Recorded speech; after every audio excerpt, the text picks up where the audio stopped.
मैं doctor Shailendra commerce ਸਬ unit ਦੇ ਵਿੱਚ ਕਈ ਸਾਲਾਂ ਤੋਂ ਬਤੌਰ ਪ੍ਰੋਫੈਸਰ ਆਪਣੀਆਂ ਸੇਵਾਵਾਂ ਨਿਭਾ ਰਹੀ ਹੈਗੀ ਹਾਂ। ਵਿਦਿਆਰਥੀਓ, distance education Punjabi university Patiala ਦੇ ਕਈ ਪ੍ਰਮੁੱਖ ਵਿਭਾਗਾਂ ਵਿੱਚੋਂ ਇੱਕ ਵਿਭਾਗ ਹੈ।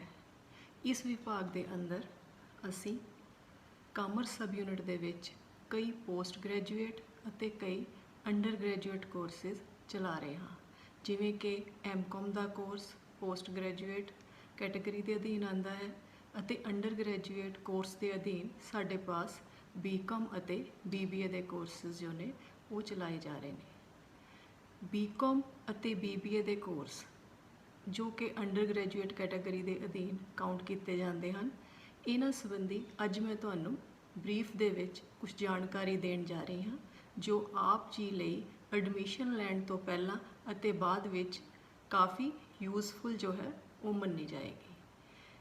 ਇਸ ਕੈਟਾਗਰੀ ਦੇ ਅਧੀਨ ਜੋ ਬੀਕੌਮ ਅਤੇ BBA ਦੇ ਕੋਰਸ ਅਸੀਂ ਚਲਾ ਰਹੇ ਹਾਂ, ਇਹਨਾਂ ਦੀ ਅਵਧੀ 3 ਸਾਲ ਦੀ ਹੈ, ਜਿਨ੍ਹਾਂ ਨੂੰ ਅਸੀਂ 2 ਸਮੈਸਟਰ ਹਰ ਸਾਲ ਦੇ ਅਧੀਨ ਵੰਡਿਆ ਹੋਇਆ ਹੈ। ਸੋ ਇਸ ਤਰ੍ਹਾਂ ਵਿਦਿਆਰਥੀ ਦਾ ਇਹ ਕੋਰਸ 6 ਸਮੈਸਟਰ ਦੇ ਅਧੀਨ 3 ਸਾਲ ਦੀ ਅਵਧੀ ਦੇ ਵਿੱਚ ਪੂਰਾ ਹੁੰਦਾ ਹੈ। ਬੀਕੌਮ ਦੇ ਵਿੱਚ ਵੀ 6 ਸਮੈਸਟਰ ਦੇ ਨਾਲ ਤੁਸੀਂ 3 ਸਾਲ ਦੇ ਅਧੀਨ ਇਸ ਕੋਰਸ ਨੂੰ ਕੰਪਲੀਟ ਕਰਦੇ ਹੋ। BBA ਦਾ ਕੋਰਸ ਵੀ 6 ਸਮੈਸਟਰਸ ਦੁਆਰਾ 3 ਸਾਲਾਂ ਦੇ ਵਿੱਚ ਪੂਰਾ ਕੀਤਾ ਜਾਂਦਾ ਹੈ। ਇੱਥੇ ਮੈਂ ਆਪ ਜੀ ਨੂੰ ਇਹ ਦੱਸਣਾ ਜ਼ਰੂਰੀ ਸਮਝਦੀ ਹਾਂ, ਅਗਰ ਕਿਸੇ ਕਾਰਨ ਕਰਕੇ ਇਸ ਕੋਰਸ ਨੂੰ ਤੁਸੀਂ 3 ਸਾਲ ਦੇ ਵਿੱਚ ਪੂਰਾ ਨਹੀਂ ਕਰ ਸਕਦੇ ਤਾਂ ਇਸ ਕੋਰਸ ਨੂੰ 5 ਸਾਲਾਂ ਤੱਕ ਵੀ ਲਿਜਾਇਆ ਜਾ ਸਕਦਾ ਹੈ। ਸੋ ਇਸ ਤਰ੍ਹਾਂ ਨੋਰਮਲ ਸਰਕਮਸਟਾਂਸਿਸ ਦੇ ਵਿੱਚ ਤੁਸੀਂ ਕਹਿ ਸਕਦੇ ਹੋ ਇਹਨਾਂ ਕੋਰਸਿਸ ਦੀ ਜੋ ਅਵਧੀ ਹੈ ਉਹ 3 ਸਾਲ ਦੀ ਹੈ, ਬਟ 5 ਸਾਲਾਂ ਤੱਕ ਤੁਸੀਂ ਇਸ ਕੋਰਸ ਨੂੰ ਪੂਰਾ ਕਰ ਸਕਦੇ ਹੋ।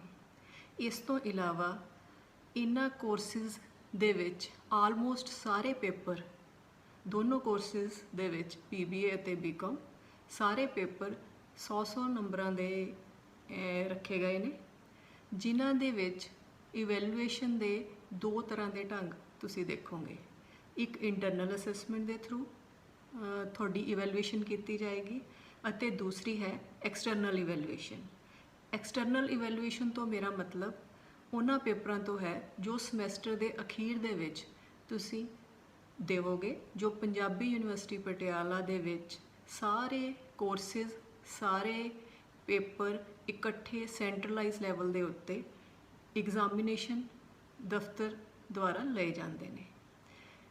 ਇਸ ਤੋਂ ਇਲਾਵਾ ਇਸ ਐਕਸਟਰਨਲ ਇਵੈਲੂਏਸ਼ਨ ਦੇ ਨਾਲ ਇੰਟਰਨਲ ਇਵੈਲੂਏਸ਼ਨ ਵੀ ਹੈ। ਇੰਟਰਨਲ ਅਸੈਸਮੈਂਟ ਦੇ ਅਧੀਨ ਹਰ ਵਿਭਾਗ ਆਪਣੇ ਲੈਵਲ ਦੇ ਉੱਤੇ ਬੱਚਿਆਂ ਦੀ ਇਵੈਲੂਏਸ਼ਨ ਜੋ ਹੈ ਉਹ ਕਰਦਾ ਹੈ।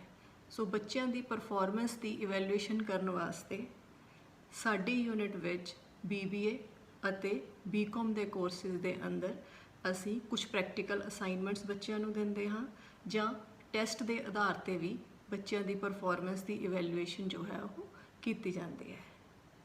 ਸੋ ਅਗਰ ਆਪਾਂ ਗੱਲ ਕਰੀਏ ਨੰਬਰਾਂ ਦੀ, ਤਾਂ ਇੰਟਰਨਲ ਅਸੈਸਮੈਂਟ ਦੇ ਨੰਬਰ ਅਤੇ ਐਕਸਟਰਨਲ ਅਸੈਸਮੈਂਟ ਦੇ ਨੰਬਰ 2 ਤਰ੍ਹਾਂ ਨਾਲ ਤੁਸੀਂ ਸਿਲੇਬਸ ਦੇ ਵਿੱਚ ਇਹ ਵੰਡ ਨੂੰ ਦੇਖੋਗੇ। ਐਕਸਟਰਨਲ ਅਸੈਸਮੈਂਟ ਬੀਕੌਮ ਦੇ ਕੋਰਸ ਦੇ ਵਿੱਚ 70 ਨੰਬਰ ਦੀ ਅਤੇ ਇੰਟਰਨਲ ਅਸੈਸਮੈਂਟ ਬੀਕੌਮ ਦੇ ਕੋਰਸ ਦੇ ਵਿੱਚ 30 ਨੰਬਰਾਂ ਦੀ ਹੈ। ਪਰ BBA ਦੇ ਕੋਰਸ ਦੇ ਵਿੱਚ ਇੰਟਰਨਲ ਅਸੈਸਮੈਂਟ ਨੂੰ ਜ਼ਿਆਦਾ ਵੇਟੇਜ ਦਿੱਤੀ ਗਈ ਹੈ। ਸੋ ਇੱਥੇ ਤੁਸੀਂ ਇੰਟਰਨਲ ਅਸੈਸਮੈਂਟ 40 ਨੰਬਰਾਂ ਦੀ ਅਤੇ ਐਕਸਟਰਨਲ ਅਸੈਸਮੈਂਟ ਜੋ ਹੈ ਉਹ 60 ਨੰਬਰਾਂ ਦੀ ਜੋ ਹੈ ਉਹ ਪਾਓਗੇ। ਸੋ ਇਸ ਤਰ੍ਹਾਂ ਦੋਨੋਂ ਵਿਧੀਆਂ ਦੇ ਦੁਆਰਾ ਬੱਚਿਆਂ ਦੀ ਇੰਟਰਨਲ ਅਤੇ ਐਕਸਟਰਨਲ ਪਰਫਾਰਮੈਂਸ ਨੂੰ ਇਵੈਲੂਏਟ ਕਰਨ ਦੀ ਜੋ ਪੋਸੀਬਿਲਿਟੀ ਹੈ ਉਹ ਸਾਡੇ ਡਿਸਟੈਂਸ ਐਜੂਕੇਸ਼ਨ ਦੇ ਇਹਨਾਂ ਕੋਰਸਿਸ ਦੇ ਵਿੱਚ ਰੱਖੀ ਗਈ ਹੈ। ਜਿਸ ਤਰ੍ਹਾਂ ਤੁਸੀਂ ਜਾਣਦੇ ਹੀ ਹੋ ਕਿ ਬੀਕੌਮ ਦੇ ਕੋਰਸ ਦੇ ਵਿੱਚ ਜੋ ਮੇਨ ਫੋਕਸ ਹੈ ਉਹ ਕਾਮਰਸ ਓਰੀਐਂਟਡ ਹੁੰਦਾ ਹੈ। ਇਸ ਵਾਸਤੇ ਇਹਨਾਂ ਕੋਰਸਿਸ ਦੇ ਵਿੱਚ ਸਾਡਾ ਜੋ ਪੇਪਰ ਰੱਖੇ ਗਏ ਨੇ ਉਹਨਾਂ ਪੇਪਰਾਂ ਦਾ ਮੇਨ ਫੋਕਸ ਵੀ ਅਕਾਊਂਟਿੰਗ ਨੂੰ ਲੈ ਕੇ ਹੈ, ਟੈਕਸੇਸ਼ਨ ਨੂੰ ਲੈ ਕੇ ਹੈ, ਬੈਂਕਿੰਗ ਹੈ, ਫਾਈਨਾਂਸ ਹੈ, ਮੈਨੇਜਮੈਂਟ ਹੈ ਤੇ ਹੋਰ ਲਾਅ ਦੇ ਪੇਪਰਾਂ ਦੇ ਉੱਤੇ ਜੋ ਹੈ ਉਹ ਮੇਨ ਫੋਕਸ ਹੈ। ਇਸ ਤੋਂ ਇਲਾਵਾ ਹੋਰ ਪੇਪਰ ਵੀ ਜਿਵੇਂ ਕਿ ਇਕਨੋਮਿਕਸ ਹੈ, ਮੈਥਮੈਟਿਕਸ ਹੈ, ਇੰਗਲਿਸ਼ ਹੈ, ਪੰਜਾਬੀ ਹੈ, ਇਹ ਪੇਪਰ ਵੀ ਨਾਲ ਤੁਸੀਂ ਦੇਖੋਗੇ ਕਿ ਇਹਨਾਂ ਕੋਰਸਿਸ ਦਾ ਹਿੱਸਾ ਨੇ। ਪਰ ਇਸ ਦੇ ਅਗੇਂਸਟ ਜੋ ਸਾਡੇ ਪਾਸ BBA ਦਾ ਕੋਰਸ ਹੈ ਉਸ ਦੇ ਵਿੱਚ ਇਸ ਕੋਰਸ ਦੀ ਨੇਚਰ ਨੂੰ ਧਿਆਨ 'ਚ ਰੱਖਦੇ ਹੋਏ ਮੇਨ ਫੋਕਸ ਜੋ ਹੈ ਉਹ ਮੈਨੇਜਮੈਂਟ ਓਰੀਐਂਟਡ ਪੇਪਰਾਂ ਦੇ ਉੱਤੇ ਹੈ।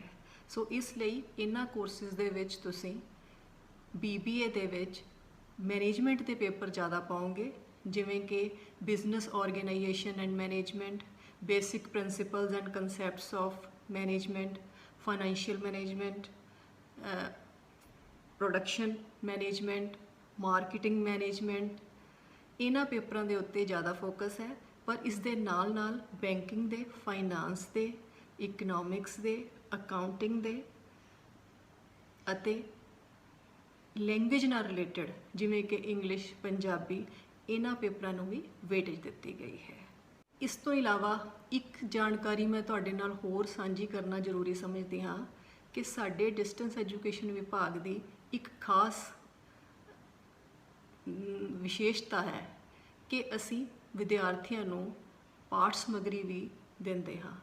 ਸੋ ਇਹ ਪਾਠ ਸਮੱਗਰੀ ਕਈ ਹਿੱਸਿਆਂ ਦੇ ਵਿੱਚ ਜਾਂ ਕਈ ਢੰਗਾਂ ਨਾਲ ਸਟੂਡੈਂਟ ਨੂੰ ਕੋਰਸ ਸੰਬੰਧਿਤ ਦਿੱਤੀ ਜਾਂਦੀ ਹੈ।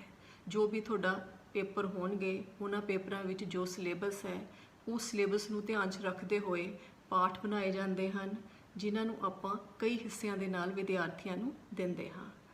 ਸੋ ਜਿਸ ਤਰ੍ਹਾਂ ਤੁਸੀਂ ਔਨਲਾਈਨ ਵਿਧੀ ਰਾਹੀਂ ਸਾਡੇ ਡਿਪਾਰਟਮੈਂਟ ਦੀ ਵੈਬਸਾਈਟ ਦੇ ਉੱਤੇ ਲੈਸਨਸ ਜਾਂ ਪਾਠ ਸਮੱਗਰੀ ਕਹਿ ਸਕਦੇ ਹੋ ਉਹਨਾਂ ਨੂੰ ਪ੍ਰਾਪਤ ਕਰ ਸਕਦੇ ਹੋ।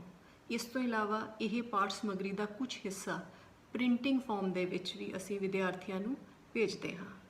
ਇਸ ਦੇ ਨਾਲ ਨਾਲ ਪਿਛਲੇ ਕੁਝ ਸਮੇਂ ਤੋਂ ਅਸੀਂ ਵੀਡੀਓ ਲੈਸਨਸ ਦੇ ਰਾਹੀਂ ਵੀ ਵਿਦਿਆਰਥੀਆਂ ਨੂੰ ਜ਼ਰੂਰੀ ਜਾਣਕਾਰੀ ਦਿੰਦੇ ਹਾਂ।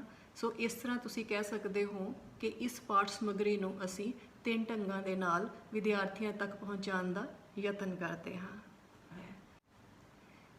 BCom ਦੇ ਕੋਰਸ ਦੇ ਵਿੱਚ ਬੱਚਿਆਂ ਨੂੰ ਪਾਠ ਸਮੱਗਰੀ ਦੇ ਨਾਲ ਨਾਲ ਅਸੀਂ ਕਲਾਸਿਸ ਵੀ ਲਗਵਾਉਂਦੇ ਹਾਂ ਜੋ ਕਿ ਕੰਪਲਸਰੀ ਨਹੀਂ ਰੱਖੀਆਂ ਗਈਆਂ, ਕਿਉਂਕਿ ਵਿਦਿਆਰਥੀ ਸਾਡੇ ਪਾਸ ਜਿਹੜੇ ਆਉਂਦੇ ਨੇ ਉਹ ਕੋਈ ਨਾ ਕੋਈ ਨੌਕਰੀ, ਕੋਈ ਨਾ ਕੋਈ ਹੋਰ ਕੰਮ ਕਰਦੇ ਹੁੰਦੇ ਹਨ ਅਤੇ ਉਹਨਾਂ ਵਾਸਤੇ ਰੈਗੂਲਰ ਕਲਾਸਿਸ ਲਗਾਉਣੀਆਂ ਪੋਸੀਬਲ ਨਹੀਂ ਹੁੰਦੀਆਂ, ਜਿਸ ਕਰਕੇ ਸਾਡੇ BCom ਦੇ ਕੋਰਸ ਦੇ ਵਿੱਚ ਕਲਾਸਿਸ ਨੂੰ ਕੰਪਲਸਰੀ ਨਹੀਂ ਰੱਖਿਆ ਗਿਆ ਹੈ।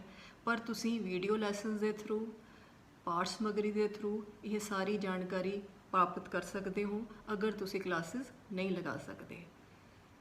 ਸੋ ਇਹਨਾਂ ਕਲਾਸਿਸ ਦੇ ਵਿੱਚ ਅਸੀਂ ਫੇਸ ਟੂ ਫੇਸ ਮੋਡ ਦੇ ਰਾਹੀਂ ਬੱਚਿਆਂ ਨੂੰ ਉਹਨਾਂ ਦੇ ਜੋ ਵੀ ਕਨਫਿਊਜ਼ਨ ਹੁੰਦੇ ਹਨ, ਜੋ ਵੀ ਜਾਣਕਾਰੀ ਉਹ ਪੇਪਰਾਂ ਦੇ ਬਾਰੇ ਪ੍ਰਾਪਤ ਕਰਨਾ ਚਾਹੁੰਦੇ ਹਨ, ਉਹ ਅਸੀਂ ਉਹਨਾਂ ਨੂੰ ਪ੍ਰੋਵਾਈਡ ਕਰਦੇ ਹਾਂ। BBA ਦੇ ਕੋਰਸ ਦੇ ਵਿੱਚ ਕਲਾਸਿਸ ਦੇ ਨਾਲ ਨਾਲ ਕਈ ਹੋਰ ਵਿਧੀਆਂ ਨੂੰ ਵੀ ਐਡ ਕੀਤਾ ਗਿਆ ਹੈ, ਜਿਵੇਂ ਕਿ ਵਰਕਸ਼ਾਪਸ ਲਗਾ ਕੇ ਕਰੰਟ ਇਸ਼ੂਜ਼ ਨੂੰ ਲੈ ਕੇ ਉਹਨਾਂ ਇਸ਼ੂਜ਼ ਨੂੰ ਡਿਸਕਸ ਕੀਤਾ ਜਾਂਦਾ ਹੈ। ਬੱਚਿਆਂ ਨੂੰ ਕੇਸ ਸਟੱਡੀਜ਼ ਦੇ ਨਾਲ ਉਹਨਾਂ ਇਸ਼ੂਜ਼ ਦੇ ਉੱਤੇ ਆਪਣੀ ਨੌਲੇਜ ਨੂੰ, ਆਪਣੇ ਐਕਸਪੀਰੀਅੰਸ ਨੂੰ ਅਪਲਾਈ ਕਰਨ ਦਾ ਮੌਕਾ ਦਿੱਤਾ ਜਾਂਦਾ ਹੈ ਅਤੇ ਵਾਈਵਾ ਵਾਸ ਦੇ ਥਰੂ ਉਹਨਾਂ ਦੀ ਇਵੈਲੂਏਸ਼ਨ ਵਰਕਸ਼ਾਪ ਦੇ ਵਿੱਚ ਉਹਨਾਂ ਨੇ ਜੋ ਵੀ ਸਿੱਖਿਆ ਹੈ ਉਸ ਜਾਣਕਾਰੀ ਦੀ ਕੀਤੀ ਜਾਂਦੀ ਹੈ।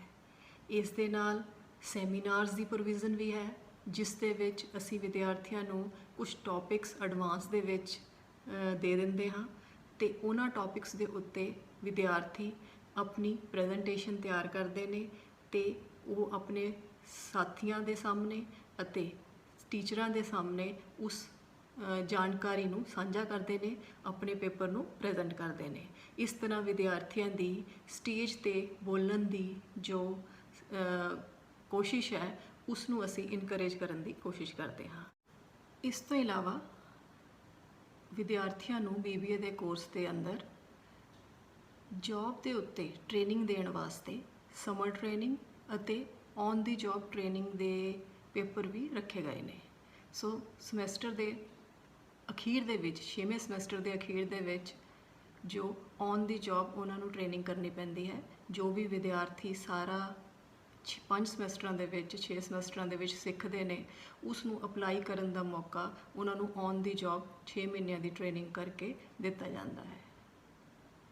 ਵਿਦਿਆਰਥੀਓ, ਅਗਰ ਇਸ ਜਾਣਕਾਰੀ ਤੋਂ ਇਲਾਵਾ ਕੋਈ ਹੋਰ ਜਾਣਕਾਰੀ, ਜਿਵੇਂ ਕਿ ਇਹਨਾਂ ਕੋਰਸਾਂ ਦੀ ਫੀਸ ਸੰਬੰਧੀ ਜਾਣਕਾਰੀ, ਇਹਨਾਂ ਕੋਰਸਿਸ ਨੂੰ ਲੈ ਕੇ ਕਿਹੜੇ ਪੇਪਰ ਸਪੈਸੀਫਾਈ ਹੁੰਦੇ ਹਨ, ਕਿਹੜੇ ਸਮੈਸਟਰ ਦੇ ਵਿੱਚ ਕਿਹੜੇ ਪੇਪਰ ਹਨ, ਉਹਨਾਂ ਸੰਬੰਧੀ ਜਾਣਕਾਰੀ, ਜਾਂ ਟਾਈਮ ਟੂ ਟਾਈਮ ਜਦੋਂ ਅਸੀਂ ਕਲਾਸਾਂ ਲਗਾਵਾਂਗੇ, ਜਿਨ੍ਹਾਂ ਨੂੰ ਅਸੀਂ PCP ਦਾ ਨਾਮ ਵੀ ਦਿੰਦੇ ਹਾਂ, ਪਰਸਨਲ ਕੰਟੈਕਟ ਪ੍ਰੋਗਰਾਮ, ਉਹ ਲਗਾਵਾਂਗੇ, ਉਹਨਾਂ ਸੰਬੰਧੀ ਜਾਣਕਾਰੀ ਤੁਸੀਂ ਵਿਭਾਗ ਦੀ ਵੈਬਸਾਈਟ ਤੋਂ ਪ੍ਰਾਪਤ ਕਰ ਸਕਦੇ ਹੋ।